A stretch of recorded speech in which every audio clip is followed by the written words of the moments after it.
कभी भी किसी संत की हंसी नहीं उड़ानी चाहिए, कभी नहीं कहना चाहिए अरे ये तो ऐसे हैं, ये तो ऐसे हैं। और ध्यान दीजिएगा, यदि आपको कभी किसी संत में कोई दोष दिखाई पड़ रहा है तो मैं हमेशा कहता हूं, मैं एक उदाहरण देता रहता हूं। जैसे किसी माँ का बच्चा खूब सुंदर हो, माँ उसका खूब सुंदर श्रृंगार करती है, बाल को झाड़ती है, चेहरे पर क्रीम पाउडर लगा करके खूब सुंदर कपड़े पहना देती है, और अंत में उसे किसी की नजर ना लगे इसलिए क्या करती है भाई, काला टीका लगा देती है। ठीक उसी प्रकार से जो संत हैं वो स्वयं भगवान के वरद पुत्र हैं।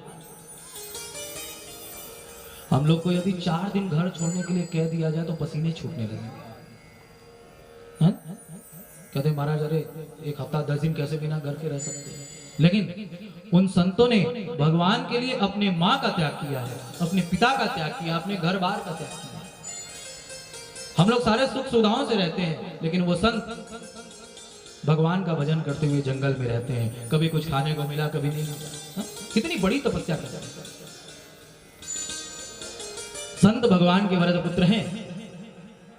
भगवान ने स्वयं उनका श्रृंगार किया है। संत भी कोई कोई ही बन करके आता है, संत सभी नहीं हो सकते।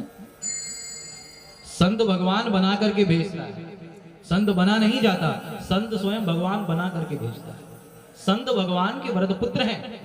जैसे मैया अपने लल्ला का श्रृंगार करके उसे एक काला टीका लगा देती है, ऐसे ही भगवान भी सोचते हैं ये मेरा लाला है, संसार में जा रहे हैं, इसके भीतर इतने गुण हैं, संसार के लोग देखेंगे तो कहीं इसे किसी की नजर ना लगे, इसलिए उसमें कोई छोटा मोटा दोष दे देते हैं।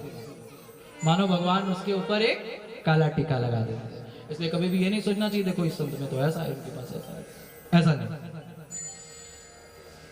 शनकादि ऋषियों ने कहा